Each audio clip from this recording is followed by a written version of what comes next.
pass by really quickly, and already Vietnam and the United States are celebrating 15 years of normalization of relations. Now, in these 15 years, Vietnam and the United States have seen a lot of progress in its relation, especially of which the prominent is the trade relation, going from only $1 billion in 2001 to a whopping $15.4 billion in 2009. Now, in our special edition of Talk Vietnam today, we'll get a chance to browse through some of the achievements that Vietnam and the United States have gained in the field of trade, and also we'll take a look at how this trade relations has the potential to go forward to be much stronger. Now, in our talk today, we have the honor of welcoming to our studio today Ambassador Mr. Michael Michalak. And also with us is Mr. Nguyen Duy Binh, who is the country manager of FedEx Vietnam and also the chief representative of FedEx Indochina. But before we start our talk, let's review some of the landmarks in the trade relations between Vietnam and the United States in the past years. While diplomatic relations between Vietnam and the United States was normalized in 1995, the first trade contact between the two countries since the end of the war in 1975 was established much earlier.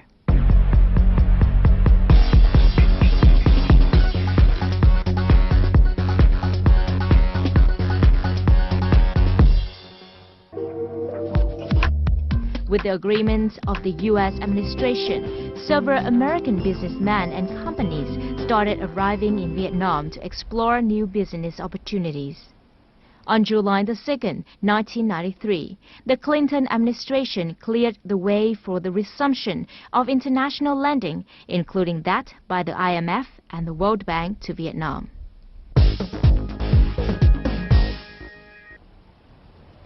On February 3, 1994, President Bill Clinton lifted the U.S. trade embargo against Vietnam, and the U.S. Senate was quick in approving the decision a week later.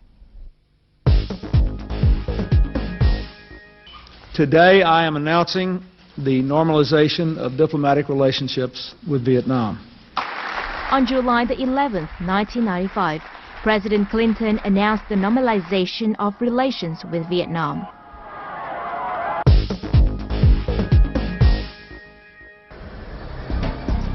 On August 1997, the U.S. government passes special legislation permitting the U.S. Agency for International Development, or USAID, to assist Vietnam in improving trade through a commercial law and trade policy technical program.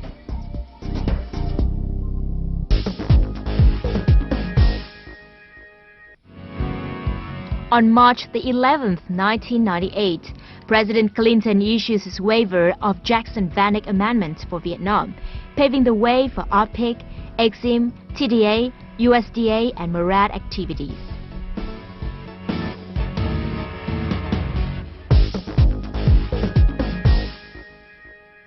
July 13, 2000. Vietnam Trade Minister Vũ Hoan and USTR Ambassador Bashevsky signed a bilateral trade agreement at the USTR. President Clinton announces the agreement at a White House Rose Garden ceremony. The BTA came into force in December 2001, a factor held by diplomats as a major factor in normalizing economic relations between the two countries. On December 8th and 9th, 2006, U.S. House of Representatives and the U.S. Senate passed legislation to allow the extension of the Permanent Normal Trade Relations, or PNTR, status to Vietnam. Late that month, President Bush signs the proclamation extending PNTR to Vietnam as part of his accession to the WTO. The granting of the PNTR status is viewed as the final and important step in the process of normalizing Vietnam-U.S. relations. The status helped the two countries implement their commitments made under the WTO rules and the bilateral agreements for Vietnam to accede to the Global Trading Club. So thank you very much, Mr. Ambassador and Mr. Jiving, for joining us in our studio today. I know you have a very hectic schedule, and we're very appreciative of you coming today. As we said, we're here to celebrate the 15 years of normalized relations between Vietnam and the United States. Now, for you, Mr. Ambassador, you took office 3 years ago here in Vietnam. How was Vietnam in your eyes then? Oh, well, I think the 15 years has been an amazing 15 years. I think we've come a long way. You mentioned the figure from 2001 to 2010 of 1 billion up to 15.4, but I think if you go back a little bit further, back when we first started relations in 1995, I think our two-way trade was about $450 million. And over that 15 years, it has grown, as you pointed out, to 15.4 billion.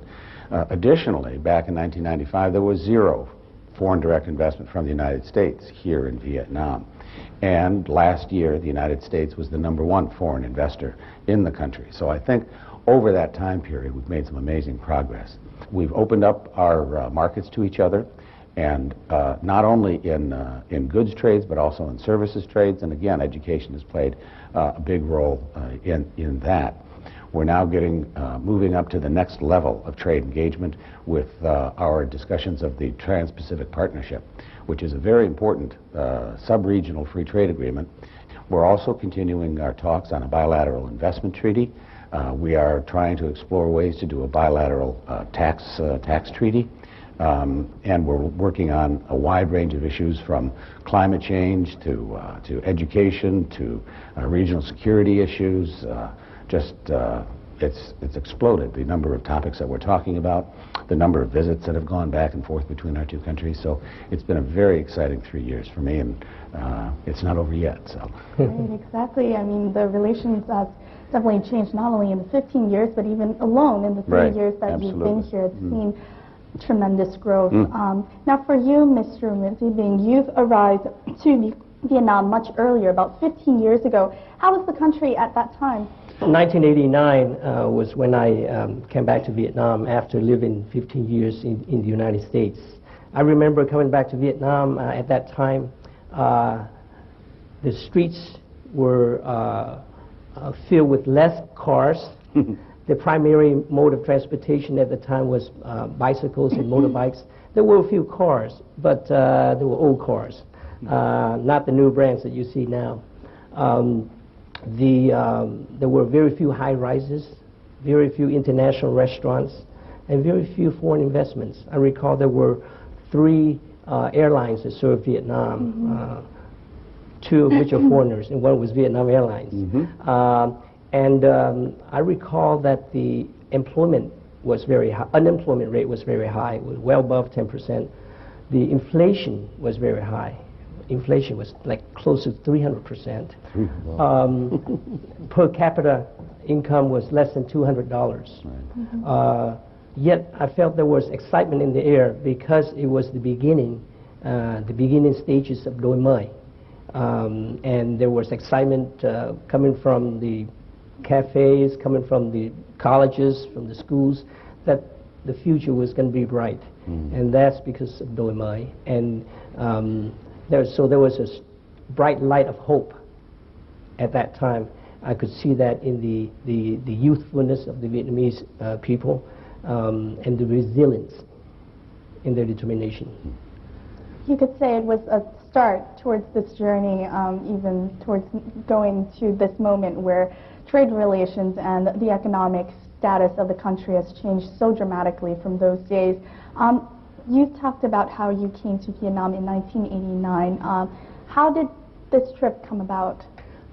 As I mentioned, after living in the United States for 15 years, I felt that there was a need to go back to visit my homeland, especially to visit my mother, who was here with my nephew. And that was a wonderful trip because I was able to seek the help of the Vietnamese government to issue a visa for her to reunite with me in the United States. I spent 2 or 3 days travel the country to see what's out there for FedEx. As a representative of FedEx, I felt that as the economy grows, the country grows, economic development will require fast, reliable transportation. And FedEx, as you know, is the world's largest air express company. So I was grateful that I had the opportunity to visit my family and at the same time to explore the market for FedEx. Well, talking about exploring the market for FedEx, we know that only 50 days after the normalization of relations between Vietnam and the United States, only 50 days, FedEx opened its first office in Vietnam. Now, indisputably, as you said, you've played a major role in that happening. So can you tell us a little bit about that? Yes, 1994 was a very special occasion for FedEx because we became the first American express company to open our doors in Vietnam to serve the business community. What I saw in 1989 as I traveled the country was a great potential for growth in Vietnam. And I captured that in my letter to my chairman, Fred Smith. And this is the letter I wrote to our chairman of FedEx, Fred Smith. We thank you for all your leadership and for the vision to allow us to come to Vietnam. And that is what opened up the door for us because of the vision of our leaders, of our chairman, and the support of the Vietnamese government and the Vietnamese people for American companies like FedEx to be able to operate here. While we operate in Vietnam, we are helping the economy to develop. We're helping the Vietnamese people to gain more access to the world through our transportation expertise. The Vietnamese government has created a lot of favorable conditions, opened up a lot of opportunities for investors, and I think investors should consider the opportunities that are here in Vietnam. And if those investors happen to be Vietnamese Americans, I think the rewards will be multiplied by many times because of the opportunities to visit family members, friends, and reunite. So as you can see, normalization of trade relations between Vietnam and the U.S. created a lot of opportunities for such companies to come into Vietnam. What other benefits do you see in this normalized trade relations, Mr. Ambassador? You know, I think that probably the biggest benefit was simply the opening up of our two markets to each other. That gave Vietnamese companies an opportunity to reach a market of several hundred million people and to sell their goods into the world's largest market. I think that after we did the BTA and then followed that on with the WTO, I think it kind of gave Vietnam like a good housekeeping seal of approval.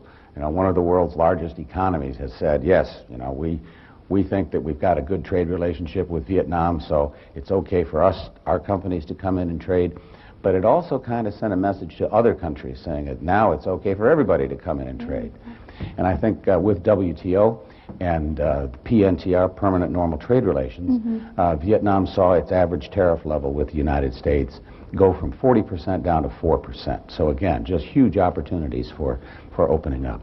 But Vietnam, of course, didn't stop there. In 2007, it joined the World Trade Organization, another step forward, which again brought more benefits because it meant lower tariffs, it meant lower trade barriers around the world, and increased opportunity for Vietnam to broaden and strengthen its trade relations.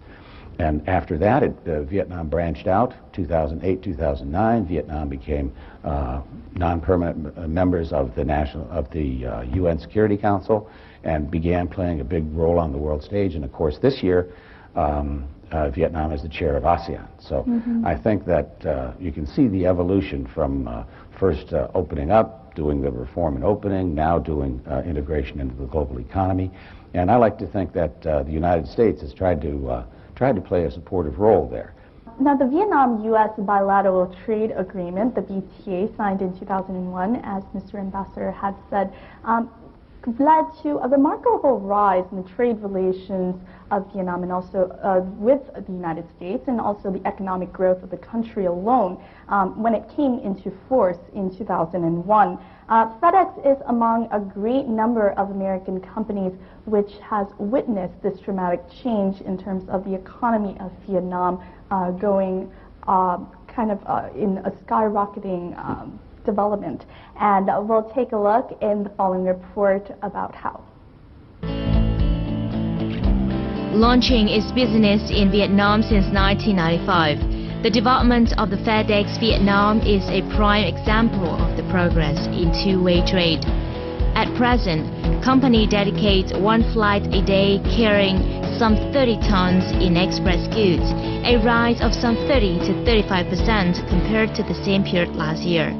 It has also increased its delivery staff number to some 400 now to serve growing customer demand. Vietnam Airlines purchased 4 777s directly from Boeing in January 2002. This was a major commercial landmark underwritten the U.S.-based Exim Bank.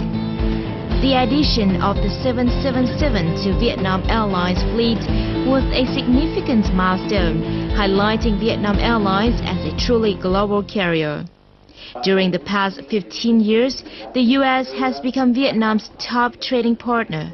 Figures from the U.S. Embassy in Vietnam show that the two-way trade has grown from $1 billion in 2001 to $15.4 billion in 2009.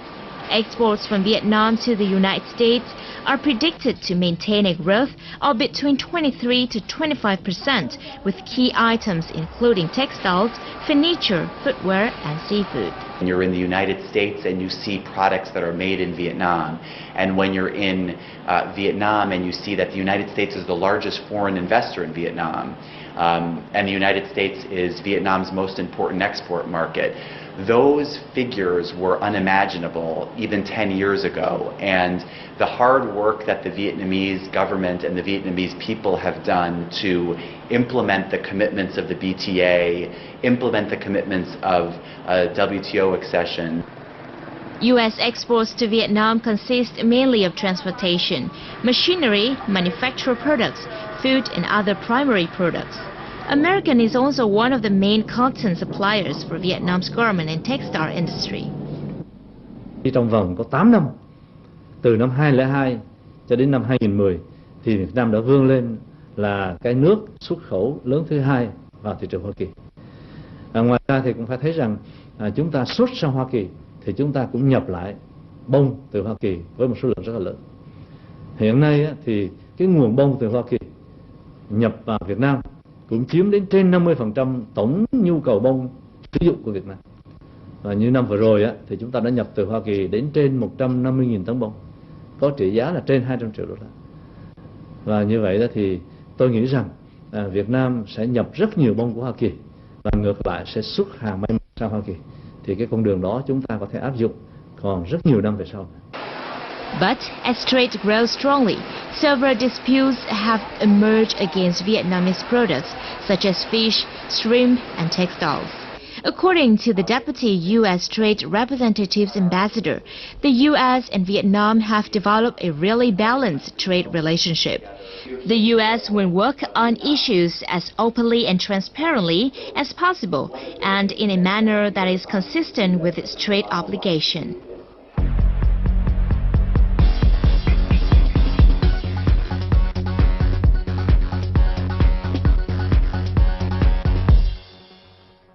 For you, Mr. Zibing, how have you seen, working in the field here in Vietnam for so long, how have you seen the trade relations between Vietnam and the United States grow? I mean, what are some of the developments that you have seen? As the ambassador said, since the bilateral treaty was signed, and then when Vietnam became a member of WTO in 2007, we have seen tremendous growth in trade between the two countries, as well as Vietnam trading to the world.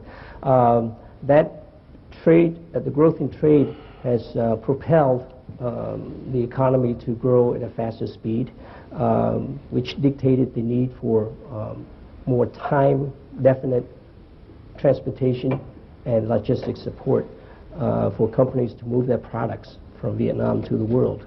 FedEx is very pleased to have the opportunity to be part of that development. Right. And not only FedEx, I mean, the United States has become a major partner in helping Vietnam to be where it is at right now. Now, Mr. Ambassador, a lot of bilateral agreements and governmental decisions have played a great part in kind of strengthening that trade relations between Vietnam and the United States. What is your assessment of the effectiveness of the commitments to the agreements by both sides? Well, I think when you talk about BTA and or the WTO, I think that both governments have taken those commitments extremely seriously. Our STAR program and our Vietnam Competitiveness Initiative, I think we have, again, expanded capacity within the government of Vietnam so that the government understood exactly what kind of commitments it was getting into at the time, and it has worked very hard to try and implement those. Additionally, we also have another agreement between our two countries called the Trade and Investment Facilitation Agreement, the TIFA. And under the TIFA, we meet probably once or twice every year, and we talk about issues like implementation of agreements, plus any other trade issues that come up.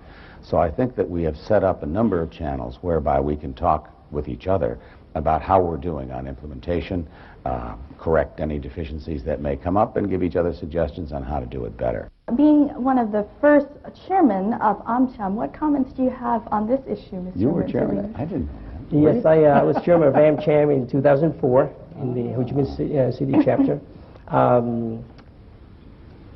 I really believe that Vietnam has come a long way, and Vietnam has done a great job in integrating into the world, streamlining its legal framework, improving every day on its activities relative to reforming, for example, customs reform, border inspection reforms to expedite and facilitate trade, to make things faster, and to make things more efficient to run the business. You know, foreign investors who come to Vietnam, they invest, and they would like to have a predictable outcome for their investments. And I think Vietnam is taking the right steps to ensure that predictability. Now, Mr. Ambassador, going back to the United States now, as we have seen in the past year, there was the global economic recession, and that took a toll on a lot of countries, America included. And now the United States is transforming itself into becoming an export-led country. How do you think this policy will affect the trade relations between the United States and Vietnam? As our economy grows, and consumption still plays a very large part of that, I think you're going to see that Vietnam's exports to the United States will grow. As you know, President Obama has said that he'd like to see the United States double its exports over the next 5 years. Well, over the past 5 years, Vietnam's exports to the United States have grown from about $6 billion to almost $12 billion.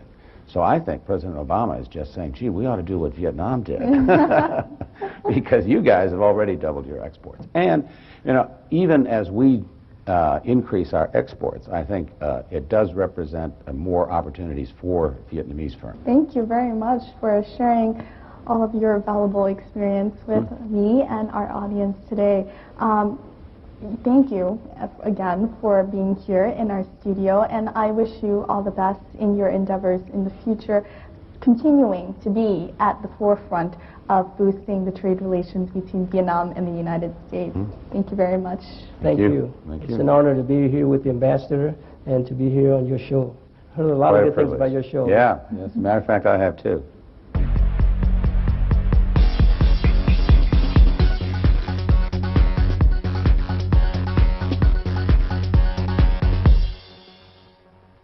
In the second part of the show, we have the very honor of welcoming to our studio today our distinguished guest, Ms. Virginia Foote, who is the chairwoman of the U.S.-Vietnam Trade Council, and also Mr. Nguyễn Duy Khuyên, who is the Director General of American Market Department of the Ministry of Trade and Industry. Now, Khuyên was also the former commercial counselor of the Vietnam Embassy based in Washington, D.C. Thank you very much, Ms. Foote and Mr. Nguyễn Duy Khuyên, for joining us today in our studio. I know you have a very hectic schedule, but it's great that you are here with us today. No, I'm delighted to be here.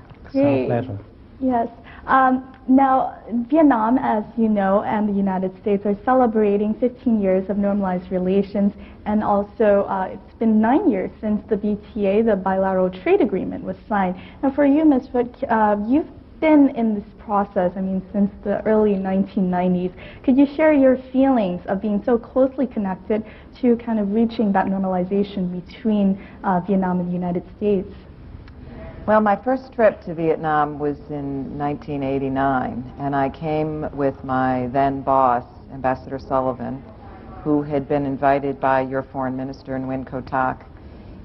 So I came in '89 when your government was reaching out to the U.S. government to begin the process of normalization, and I was delighted to come on that first trip and see Vietnam for the first time.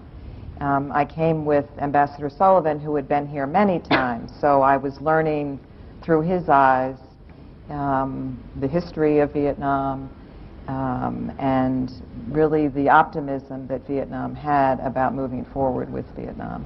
Now, in your opinion, what do you think brought Vietnam and the United States together to be able to reach the bilateral trade agreement in 2001? Well, it's been a 20-year process, really. I'm delighted to see these photographs here, that some of the key players on both sides are in these pictures. And you could start with Senator John Kerry and John McCain. The veterans in the U.S. At the very early stage played a very important role in wanting to see a new future between the U.S. and Vietnam. John Kerry and John McCain don't agree on the war itself, but they did agree on what should happen in the future, and so building on that, and they really took a leadership role. There were members of the Vietnamese American community who saw, we can't all agree about the past, but let's try to build a new future. And that community played a tremendous role in the U.S. And then I think the third piece was the business community, who felt there was great opportunity here, there could be a good bilateral trade and investment climate, and really worked and pushed to get normalization. Now, for you, Mr. Minh, working in the United States, as we said, as a commercial counselor in the embassy based in Washington, D.C., how did you see the change, the growth of trade between Vietnam and the United States? The changes for the last 15 years is great. Last year, the trade volume, two-way trade volume between the two countries reached nearly $15 billion US, about 15 times over the trade volume of 2001, the year before the BTA coming into effect. And recently, the U.S. has merged as the largest foreign investor in Vietnam, with the presence of many giant companies, groups, and giant projects, such as Intel high-tech project worth more than $1 billion US, or the agreement to build thermal power in Quang Ninh worth more than $2 billion US with AES has been signed, or the GE turbine, power turbine has gone into operation. So the changes, as Madam Foot said, is complete, and the relations is transformed to a new stage. And if the U.S. did not fall into economic difficulty recently, the trade and economic cooperation between the two countries would have been even more developed. So you could say that the bilateral trade agreement laid a milestone for all of this growth to go forward, not only in terms of the figures of the economic growth, but also in all fields of relations between the two countries. Now, as the chairwoman of U.S.-Vietnam Trade Council, Ms. Foot, how do you think Vietnamese and American businesses have made use of this bilateral trade agreement? Well, I think, as Mr. Chương said, the numbers are dramatic and impressive and continue to grow. Every year is better than the last. Foreign direct investment continues to grow. The trade volume now, Vietnam is selling more to the U.S. than is buying from the U.S., so we have to work on those numbers. but the success is really in the numbers. I think the flip side is to always be looking at projects that don't happen, or people who come to Vietnam from the U.S. and who don't stay. And one of the things that we try to do is to look at that and to understand why, and to try to help improve the system or improve the process so that more and more people, when they come, they stay. They don't come and look, but they come and stay. And I think that's where the growth is for Vietnam. Now, before we continue our talk, let's take a look at a clip. We're going to take a look at how the Vietnamese market is seen in the eyes of American businessmen who have long connected to Vietnam in the past 15 years. From just some representatives' offices, IBM Vietnam has developed into the first 100% foreign-owned subsidiary in Vietnam. After the BTA agreement was reached, IBM has made a breakthrough with the opening of its global service centers in Vietnam.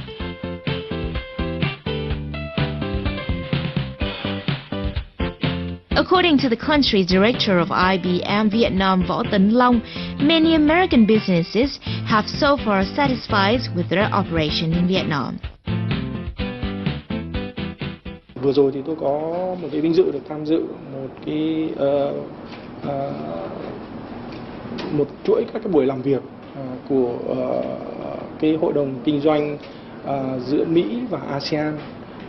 Đó là một cái đoàn bao gồm 23 cái doanh nghiệp khá là lớn, có thể nói là lớn nhất của Mỹ mà đã có đầu tư ở Việt Nam. Thì chúng tôi rất là vui mừng nhìn thấy những cái thành tựu mà hầu hết tất cả các doanh nghiệp nó đạt được ở Việt Nam. Hy vọng rằng là cho đến 5 năm nữa tới, khi chúng ta kỷ niệm 20 năm ngày bình thường hóa quan hệ, thì đó nó sẽ là một cái sự phát triển toàn diện và sâu rộng trong hầu hết tất cả các cái lĩnh vực của nền kinh tế, chứ không chỉ ở trong một số những cái lĩnh vực mà hiện nay người ta coi là mũi nhọn. In the telecom sector, the Vietnam Post and Telecommunications Group contracted Lockheed Martin to design, build and launch a telecommunications satellite in a deal worth around $200 million. Vietnam's first communications satellite, Vinasat-1, was successfully launched at 22:17 GMT on April 18, 2008. Aboard an Ariane 5 carrier rocket from Kourou, French Guiana. The successful launch of Vietnam's first telecom satellite was a very important step for the trade relationship between Vietnam and the United States. Vietnam is currently the 30th largest trading partner of the United States. I think if the U.S. government and the Vietnamese government work hard, we can grow that number, and Vietnam can be even a more significant trading partner of the United States. Vietnam is growing fast. It opens up more opportunities in trade. The potential to boost two-way trade activities should be further capitalized on in the future with commitments from both sides. Now, continuing with our discussion, Ms. Phut, well, talking about attracting more investors into Vietnam, I mean, you've been in Vietnam, as you said, the first time you were here was in 1989. It's quite a while now. You have a very good understanding of what's happening here in Vietnam. What would you say to American investors, American businessmen who are coming into Vietnam? What do they have to do in order to prepare themselves to go into this market? Well, I think in order to go into any market, you have to do your homework, obviously. There are a lot of big American companies who are quite familiar with global trends and global trade and global procedures. But there are many American companies who maybe they trade with one of our immediate neighbors. So to come to a country like Vietnam is unique and different and something of a challenge. So it's a question of, is your business appropriate here? Do you have a good counterpart in Vietnam? Do you understand what either product you're trying to sell or what project you're trying to develop, and whether there's a local or foreign, or who's your audience for that product? Exactly. I think you really, to go into any country, you really have to do your homework and be realistic about what your possibilities are. Now, in your own opinion, has Vietnam done a good job? Has it succeeded in creating an image of a reliable, good partner, business partner with other American business groups? Yes, but I think there are things that need to continue to be worked on, as there are for every country. You can never get to a point where you say we've done everything that needs to be done and now we just implement it. I think the WTO and international trade agreements try to set the rules for what comes and goes across the border. But what has to happen within the border is an increased level of transparency. The accounting system in Vietnam is not the international standard, and companies don't feel they understand the books, the tax system, the payment system of their counterpart. And that's something that I think Vietnam needs to continue to work on to go the next step in attracting partnerships. On the flip side of the development between Vietnam and the United States, not only are American businesses looking to go into Vietnam, but also Vietnamese businesses are looking at the U.S. market as well. Now, as the former attaché in terms of commerce for the Vietnamese embassy in the United States, how do you, Mr. Huynh, evaluate the potential of the U.S. market? I think the potential of the U.S. market is great, and for the past few years, the U.S. has become the biggest export market of Vietnam, but Vietnam ranked only the 30th largest trading partner of the U.S. So there is still spacious room for Vietnam to improve its position in this market. Every year the U.S. import around 2,000 billion U.S. dollar worth of goods, and it's a huge market for us and for everyone. And every companies in the world is looking for the U.S. as their market. And the product such as textiles, footwear, furniture or electronics, which we have potential for export, are the products the U.S. needs to import with increasing volume. And the U.S. can supply also many competitive products which we need to import, such as animal feed, means of transportation, high-tech equipment, and chemicals, and many more. So the economic structure of two countries are really supplement. Well, you mentioned some of the top products that Vietnam would like to import or is importing from the United States. In terms of the other way around, some of the top products that Vietnam is exporting to the United States now are leather footwear, stuff like textile and garment, and also products in aquaculture and agriculture. However, there are issues with anti-dumping lawsuits and also disputes over trademarks and among others. How do you think, what would be your advice for Vietnamese businesses currently who have a wish to enter into the American the American market? I think first thing is that they should not put all their eggs in one basket. It means they have to diversify their export market. Maybe some companies find they can export to the U.S. market now and they can get good money, and they just focus on the market. They don't look for other markets. So when the trade disputes arise, they have no alternative markets for their products. So that's one thing.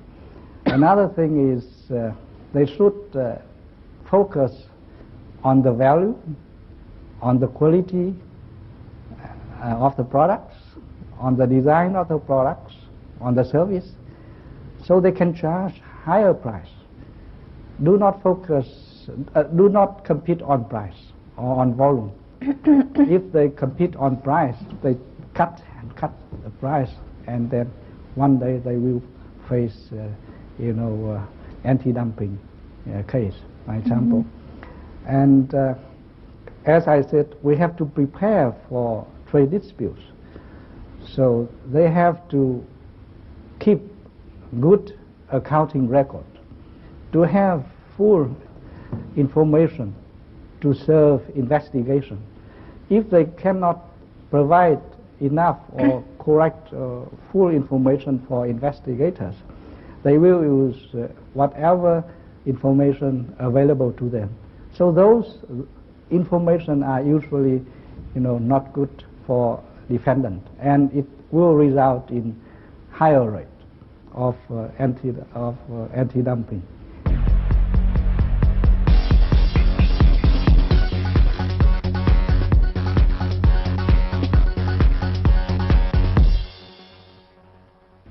Now, along with all these drastic changes in the past 15 years, going into the future now, Mr. Kien, how do you see the trade relations between Vietnam and the United States grow?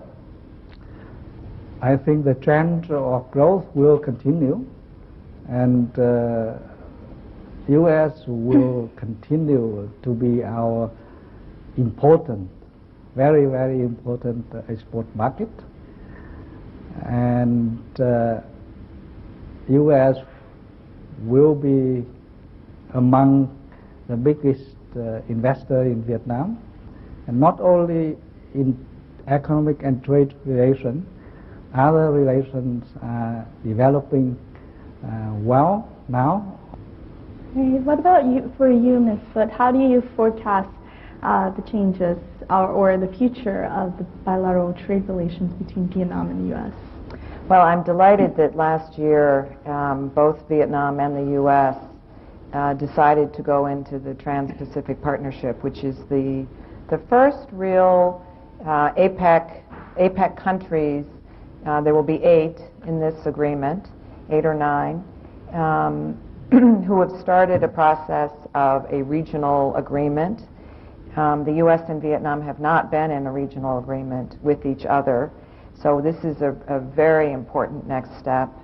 And I think that the Trans-Pacific Partnership, or TPP as we call it, will increase the horizontal harmonization, meaning that the way to do business in one country is not too different from the way to do business in another country. Well, thank you very much for your contribution to boosting the trade relations between Vietnam and the U.S. And I hope that you will have much more luck in terms of continuing that effort. And thank you again for being in our studio today to share your valuable experience. Thank you very much for having us today. And ladies and gentlemen, that is it for this edition of Talk Vietnam. We talked today in order to celebrate the 15 years of normalized relations between the U.S. and Vietnam, particularly in the field of trade. We'll talk more next time. Goodbye.